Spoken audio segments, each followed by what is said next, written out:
Hello guys, आपका मेरे channel smart study में स्वागत है। आज हम शिक्षा निदेशालय की तरफ से दी जाने वाली आंकलन कार्यपत्रक नंबर 4 करेंगे, जो कि क्लास 8 की है और विषय है सामाजिक विज्ञान। ये वर्कशीट 28 सितंबर 2021 की है। तो आइए शुरू करते हैं आज की वर्कशीट में फर्स्ट टू 4 क्वेश्चन इस पैराग्राफ से रिलेटेड है। तो आइए इसे हम रीड करते हैं और क्वेश्चंस को सॉल्व करते हैं। वन हमारी संपदा है। पौधे जंतुओं को आश्रय प्रदान करते हैं और साथ ही पारितंत्र को भी अनुरक्षित करते हैं। जलवायु में परिवर्तन और मानव हस्तक्षेप के कारण पौधों और जंतुओं में प्राकृतिक आवास नष्ट हो सकते हैं। देखो क्या कहा जा रहा है कि पौधे जो है वो जंतुओं को आश्रय प्रदान करते हैं और साथ ही क्या करते हैं, हमारी पारितंत्र, हमारे इकोसिस्टम को क्या करते हैं, सुरक्षित करते हैं। जलवायु में परिवर्तन और मानव हस्तक्षेप के कारण क्या हो रहा है, जंतु और पौधों का प्राकृतिक जो आवास है वो नष्ट होता जा रहा है। बहुत सी जातियां असुरक्षित और संकटापन्न में हैं और कुछ लुप्त होने की कगार पे। बहुत सी जो जाति हैं वो क्या है, असुरक्षित हो गई हैं और संकट मतलब उनकी जो स्थिति है वो बहुत ज़्यादा संकटापन्न है, मतलब वो खत्म होने वाली है। और बहुत तो कुछ हैं जो लुप्त भी हो चुकी हैं। वनोन्मूलन, मृदा अपरदन, निर्माण कार्य, दवालगन, भूस्खलन में से कुछ मानव और प्राकृतिक कारण है जो मिलकर इन महत्वपूर्ण प्राकृतिक संसाधनों के लुप्त होने की प्रक्रिया को बढ़ावा देते हैं। तो ये जो प्राकृतिक संसाधन है धीरे धीरे खत्म हो रहे हैं। इसके अंदर कुछ मानवीय कारण है और कुछ क्या है, प्राकृतिक कारण है। मानवीय कारण मतलब जो कि क्या है, मानव जिसमें इन्वॉल्व हो, जैसे कि वनों पेड़ों को काटना हो गया, मृदा अपरदन हो गया, निर्माण कार्य हो गया। और कुछ क्या प्राकृतिक कारण है जैसे कि भूस्खलन। आज की मुख्य चिंताओं में से एक अनाधिकार शिकार की संख्या का भी बढ़ना है। आजकल क्या है, बहुत ज़्यादा शिकार हो रहा है, जिससे कि क्या वन्य जातियों की संख्या जो है वो कम होती जा रही है, जिसमें से कुछ खास प्रजातियों की संख्या तेजी से कमी आई है। पशु खाल, चमड़ा, नाखून, दांत और पंखों के साथ साथ सींगों का एकत्रीकरण, गैर कानूनी व्यापार के लिए जंतुओं का अनाधिकार शिकार किया जाता है। अब इन चीज़ों के लिए देखो, पशुओं की खाल के लिए, नाखून के लिए, चमड़े के लिए पशुओं का शिकार किया जाता है, जिससे कि क्या उनकी संख्या धीरे धीरे कम हो जाएंगी। इनमें से कुछ जंतु चीता, शेर, हाथी, ब्लैक बग, मगरमच्छ, दरियाई घोड़ा, हिम तेंदुआ, शुतुरमुर्ग और मोर हैं। अब देखते हैं इससे रिलेटेड क्वेश्चन दिए गए हैं, जिन्हें हम फटाफट सोल्व करते हैं। पौधे और जंतुओं के प्राकृतिक आवास नष्ट होने का कारण है जलवायु में परिवर्तन और मानवीय हस्तक्षेप। तो दोनों ही हो जाएगा, इसका आंसर क्या हो जाएगा, सी। नेक्स्ट देखो, वन्य जीवों की कम होती संख्या का प्रमुख कारण है प्राणी उद्योग का निर्माण, जंगलों के क्षेत्र का बढ़ना, अनाधिकार शिकार। तो इसका क्या हो जाएगा, उनकी संख्या का कम होना क्या हो जाएगा, अनाधिकार शिकार हो जाएगा। नेक्स्ट देखो क्या कहा गया है, वन्य जीवों के शिकार का प्रमुख कारण है। वन्य जीवों के शिकार क्यों किया जाता है, खाल के लिए भी किया जाता है, दांत के लिए भी किया जाता है, सींगों के लिए भी किया जाता है। तो आंसर क्या हो जाएगा, डी, सभी, उपरोक्त सभी। प्रश्न नंबर 4, निम्नलिखित में से प्राकृतिक संसाधनों के लुप्त होने का मानवीय कारणों में से नहीं है। मतलब प्राकृतिक कारण ढूंढना में, मानवीय कारण नहीं ढूंढना। तो शिकार, वनोन्मूलन और निर्माण कार्य सब क्या है, मानवीय कारण है। तो जो मानवीय कारण नहीं है वो कौन सा हो जाएगा, भूस्खलन। भूस्खलन क्या होता है, जब जमीन अपने आप खिसक जाती है उसे हम क्या कहते हैं, भूस्खलन कहते हैं, पहाड़ों पर स्पेशली ना। अब यहाँ पे हम क्वेश्चन देखते हैं, क्वेश्चन क्या कहा गया है। देखो प्रश्न नंबर 5, भूमि के कोई दो उपयोग लिखिए। तो भूमि तो हमारे लिए जरूरी है, रहने के लिए, हमें जिंदा रखने के लिए भी क्या है, भूमि की जरूरत है। तो आइए करते हैं इसका आंसर।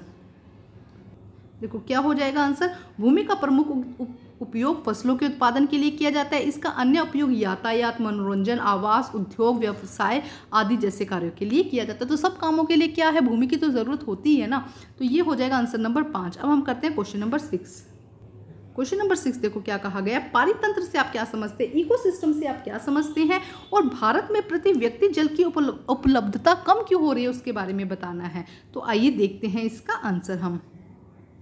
तो देखिए आंसर क्या होगा, पारितंत्र एक प्राकृतिक इकाई है जिसमें एक क्षेत्र विशेष के सभी जीवधारी अर्थात पौधे और जानवर, अणुजीव सभी शामिल हैं, जो अपने जैव पर्यावरण के साथ अंतरक्रिया करके एक संपूर्ण जैविक इकाई बनाते हैं। इसमें क्या है, सभी जो जीव हैं वो एक दूसरे पर निर्भर होते हैं और क्या करते हैं, सभी जीव एक दूसरे पर डिपेंडेंट होते हैं और अपनी लाइफ को सर्वाइव करते हैं। देश में प्रति व्यक्ति जल की उपलब्धता में लगातार कमी होने का मुख्य कारण जनसंख्या वृद्धि और प्रदूषण है। मुख्य कारण क्या है, जनसंख्या में वृद्धि होना और प्रदूषण है।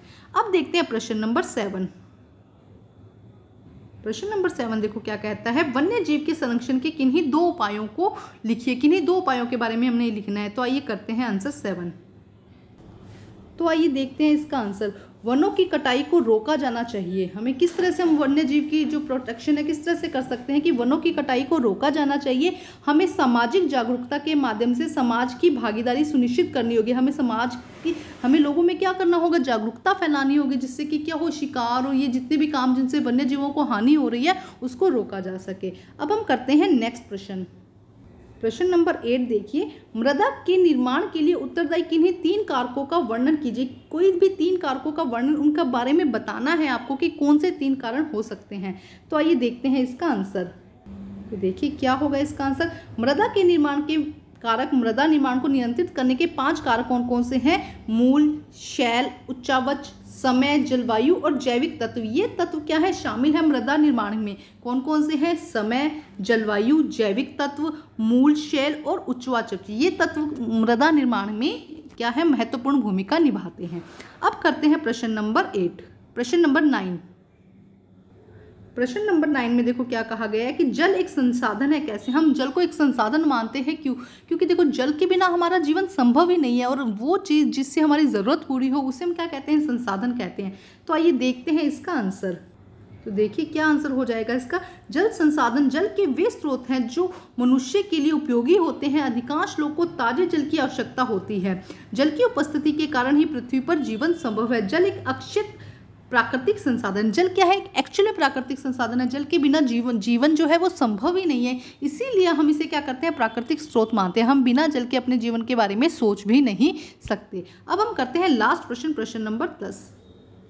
प्रश्न नंबर 10 में देखते हैं, मृदा संरक्षण के किन्हीं 4 उपायों का संक्षेप में वर्णन कीजिए। 4 नंबर का है ये क्वेश्चन। आपको क्या करना है, मृदा संरक्षण के कार्यों के जो उपाय हैं उनके बारे में बात करनी है। तो आइए देखते हैं इसका आंसर। वन संरक्षण, वनों की वृक्षों की अंधाधुंध कटाई मृदा अपरदन का मुख्य कारण है। तो देखो क्या कहा जा रहा है कि वनों के संरक्षण और उसकी अंधाधुंध कटाई ही क्या है, मृदा अपरदन का मुख्य कारण है। वृक्षारोपण नदी, घाटियों, बंजरों भूमि, पहाड़ी ढालों, वृक्षों पर लगाना वन मृदा संरक्षण की दूसरी विधि है। देखो क्या कहा जा रहा है कि वृक्षों की अंधाधुंध कटाई है उससे अगर रोका जाएगा तो मृदा अपरदन को हम कम कर सकते हैं। देखो सेकंड क्या है कि वृक्षारोपण नदी, घाटियां, बंजर भूमियों, पहाड़ी ढालों पर वृक्ष लगाना मृदा संरक्षण की दूसरी विधि है। मृदा, इससे हम क्या कर सकते हैं, संरक्षण कर सकते हैं। फर्स्ट क्या होगा कि हमें पेड़ों की कटाई नहीं करनी, इसके अलावा हमें क्या करना है, मृदा को संरक्षित करने के लिए पहाड़ी ढालों पर वृक्ष लगाने हैं, बाढ़ पर नियंत्रण करना है, और नियोजित चराई जो हो रही है, जो चराई की जाती है पशुओं के द्वारा, उसे क्या करना है, उस पर भी रोक लगानी है। तो ये कुछ उपाय थे, इन्हें आप थोड़ा और डिटेल में भी लिख सकते हैं, अदरवाइज इतने लिखने से आपका आंसर कंप्लीट हो जाएगा। तो ये थी आज की असेसमेंट वर्कशीट कंप्लीट करके अपने टीचर से चेक करवाइए, और प्लीज़ मेरे चैनल को लाइक कीजिए, सब्सक्राइब कीजिए और शेयर कीजिए। Thank you guys. आपकी जो भी असेसमेंट वर्कशीट है, आप सभी वर्कशीट मेरे चैनल से देख सकते हैं, और इन वर्कशीट को, असेसमेंट वर्कशीट को स्पेशली आप ज़रूर कंप्लीट कीजिए, क्योंकि इसके मार्क्स आपके फाइनल में काउंट होने वाले हैं। तो इसीलिए सभी स्टूडेंट्स अपनी असेसमेंट वर्कशीट को कंप्लीट करके अपने टीचर को ज़रूर सेंड करेंगे। तो बने रहिए मेरे चैनल के साथ, मेरे चैनल को लाइक कीजिए, सब्सक्राइब कीजिए और शेयर कीजिए। Thank you guys.